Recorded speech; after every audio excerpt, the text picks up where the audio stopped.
À cheval sur 2 continents, Constantinople occupe une situation géographique exceptionnelle. Devenue le joyau de la partie orientale de l'Empire romain au IVe siècle, elle surplombe le Bosphore, ce détroit qui relie la mer Noire à la Méditerranée. Très vite, la cité devient un point de passage obligé pour les marchandises. L'Empire romain d'Orient comptait alors parmi les puissances économiques majeures de son temps, et Constantinople en était le centre névralgique, et décrite comme l'un des plus grands centres de commerce du monde, où se croisaient des produits venus d'Orient et d'Occident.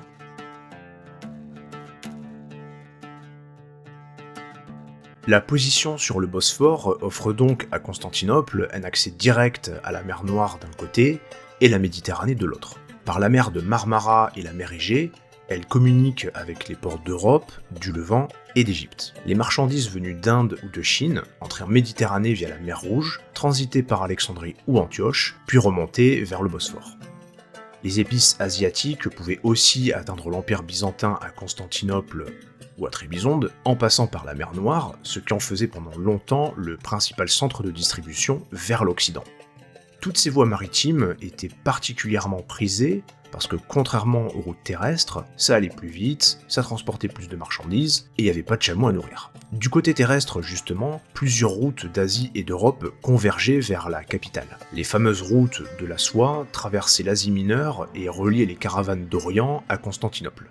Imaginez des blablabus très longue distance, sans clim et avec des attaques de brigands, ça vous fera une idée. Bon, par exemple, des marchandises partant de Chine traversaient la Perse et la Mésopotamie pour arriver en Syrie, puis rejoignaient Antioche avant de gagner le Bosphore.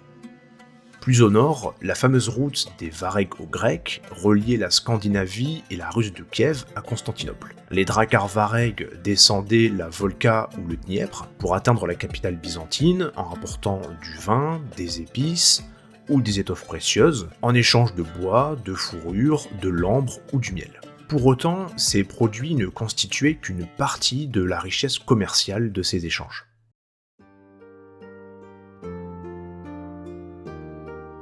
Alors comme on peut s'en douter, les bazars de Constantinople regorgeaient de marchandises rares et luxueuses. Parmi les importations vedettes figurait évidemment la soie. Une anecdote bien connue raconte que des vers à soie ont été introduits clandestinement depuis la Chine au VIe siècle par des moines, ce qui permit à l'Empire romain d'Orient d'établir sa propre manufacture impériale à Constantinople et y tisser des étoffes précieuses.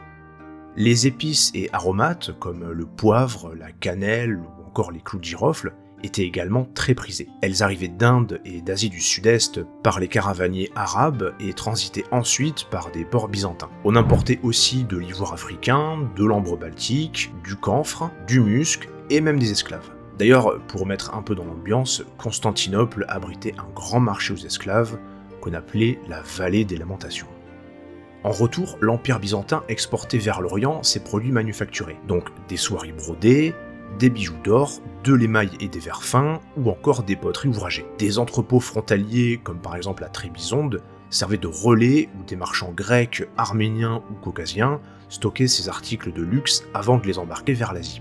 Le marbre était également une matière très demandée, puisqu'il pouvait servir au revêtement des sols, à la construction d'édifices religieux ou publics, et bien évidemment aux monuments.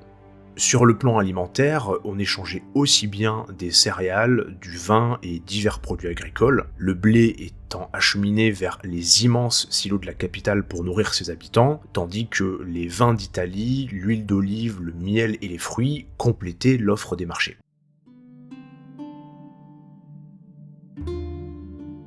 Bien évidemment, ce foisonnement commercial favorisait la prospérité économique de l'Empire byzantin. L'État surveillait étroitement les échanges pour assurer le ravitaillement de la capitale et enrichir son trésor. Il imposait des taxes aux frontières, les commerciants, et se réservait le monopole de produits stratégiques comme la fameuse production de soie. Les immenses revenus collectés permettaient le financement de grands chantiers urbains, des bâtiments publics, des basiliques ou des palais, et assuraient le maintien d'une monnaie stable, le solidus. La richesse marchande permettait aussi aux empereurs de financer l'armement de flottes puissantes pour protéger les voies maritimes, et en parallèle d'entretenir une cour fastueuse.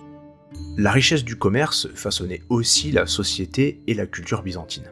À l'image de Rome en son temps, Constantinople était un lieu où se mêlaient Grecs, Arméniens, Arabes, Italiens et encore d'autres peuples. Les quartiers étrangers et les bazars animés reflétaient cette mixité sociale. Jusqu'au XIIe siècle, la ville pouvait se vanter d'avoir le marché le plus dynamique d'Europe, peuplé de marchands venus de Syrie, de Russie, d'Arabie et d'ailleurs. Cet aspect cosmopolite se traduisait dans l'art et les techniques. L'orfèvrerie, la mosaïque, la céramique et l'architecture mélangeaient les influences orientales et occidentales, créant ainsi un patrimoine unique. Donc les échanges commerciaux enrichissaient non seulement les coffres, mais aussi les idées et les savoir-faire. Les pâtisseries orientales, textiles à motifs, manuscrits enluminés, et j'en passe. Tout cela imprégnait l'ensemble de ce qu'on appelle aujourd'hui la culture byzantine, qui était en fait elle-même la continuité de la culture romaine.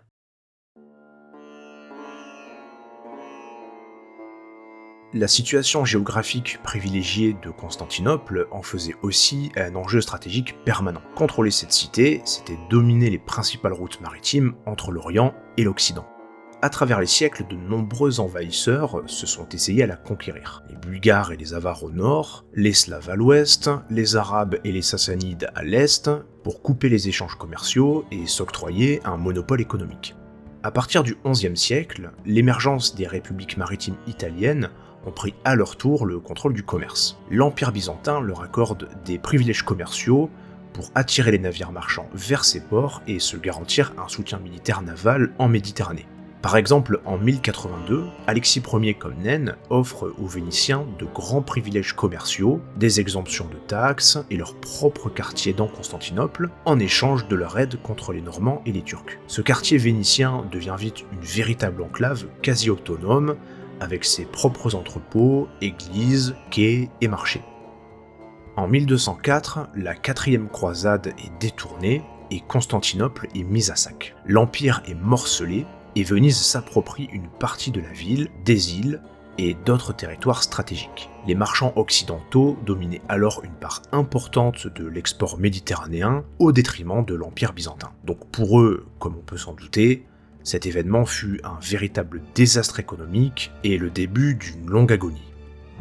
Au XVe siècle, Constantinople demeure plus que jamais l'enjeu de toutes les convoitises. En 1453, sa prise par les Ottomans met un terme à l'Empire byzantin et bouleverse le commerce des épices. Les Turcs occupent alors les routes commerciales entre l'Orient et l'Occident, redistribuant les cartes du commerce en Méditerranée. Les conséquences sont lourdes pour les royaumes occidentaux, puisque les taxes augmentent et l'accès à certaines marchandises devient très limité ou risqué. Indirectement, cet événement a été un déclencheur important qui a motivé les puissances européennes à chercher de nouvelles voies vers l'Asie. Même si de nombreux autres facteurs sont à prendre en compte, le contournement de l'Afrique par Vasco de Gama en 1498 et la traversée de l'Atlantique par Christophe Colomb en sont les exemples les plus connus.